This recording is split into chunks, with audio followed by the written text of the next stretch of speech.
वालेकुम, कैसे हैं आप सब लोग। तो आज है हमारा क्वेश्चन नंबर 2.12 का चैप्टर नंबर 2 का। और हमारी यहाँ पे सबसे पहले अब टेबुलेशन और इसके एक्सप्लेनेशन ये हमने कर लिया है। आप हमारी प्लेलिस्ट आपको नज़र आ रही होगी ऊपर या नीचे भी, आप लोग सर्च कर सकते हैं चैनल पे। तो उसमें ये वाला क्वेश्चन हमने सॉल्व आउट कर लिया है, तो आप लोग चेकअप कर सकते हैं। बहुत ही आसान वर्डिंग में मैंने एक्सप्लेनेशन दी है।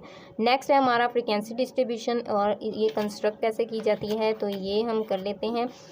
फ्रीक्वेंसी डिस्ट्रीब्यूशन, तो सिंपली यहाँ पे हम पहले फ्रीक्वेंसी डिस्ट्रीब्यूशन की डेफिनेशन देख लेंगे। Frequency distribution is a tabular arrangement of data that shows the distribution of observation among different classes के हमारे पास।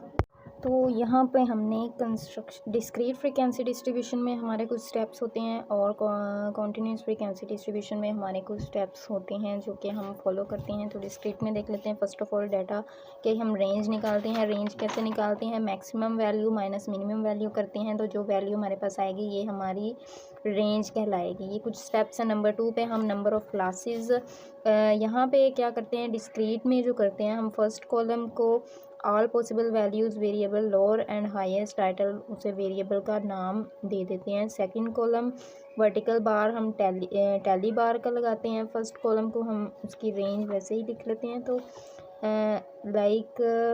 सेकंड पे हम जो करते हैं, इस तरह के ये जो टैली मार्क्स लगाए हुए हैं ना, काउंट कर करके कि इस रेंज में कितने कितने, इस क्लास में कितने कितने आ रहे हैं, इस वेरिएबल में कितने वेरिएबल्स हमारे डाटा में मौजूद हैं, उतने हम 1 होगा 1, 2 होगा 2, 3, 4 एंड जब 5 होगा तो वो वाली लाइन हम इस तरह से लगाते हैं जैसे टैली लगाते हैं।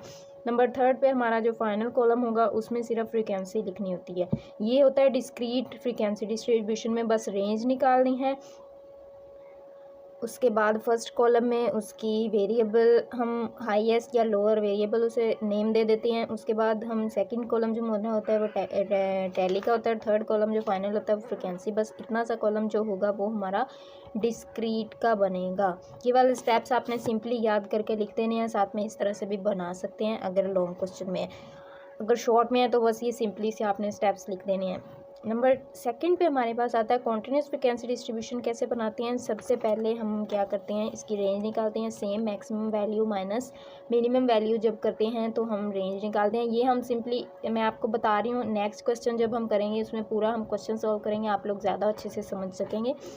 तो इसके बाद इसमें कोई हमारा नंबर ऑफ़ जो क्लासेस का कोई भी हार्ड एंड फास्ट रूल नहीं। नंबर 2 पे हम अप्रोप्रिएट नंबर ऑफ़ क्लासेस निकालते हैं। यहाँ पे हम कैसे निकालते हैं, इस फॉर्मूले से 1 + 3/3 log n जितना होगा यहाँ पे लिख के उसका लॉग फाइंड आउट करते हैं। जो आएंगे वो अप्रोप्रिएट या अप्रॉक्सीमेट हमारी नंबर ऑफ़ क्लासेस बन जाती हैं। नंबर 3 पे हम क्या फाइंड आउट करते हैं, edge width of interval. Edge कैसे निकालते हैं, range over number of classes. ये जो हमने रेंज फाइंड आउट करी थी उसे number of classes find out की थी, उन पर डिवाइड करके जो निकलेगा वो हमारा एज होगा, मतलब इंटरवल यहाँ से यहाँ ऊपर तक जो हमारा इंटरवल होगा। तो नंबर 3 पे फिर फाइनल में हम नंबर इससे क्लास लिमिट्स अपने बनाते हैं, टैली लगाते हैं, फ्रीक्वेंसी, क्लास बाउंड्रीज और मिड पॉइंट। क्लास बाउंड्रीज मैंने आप लोगों को बताया था लास्ट में हमने जैसे बनाई थी।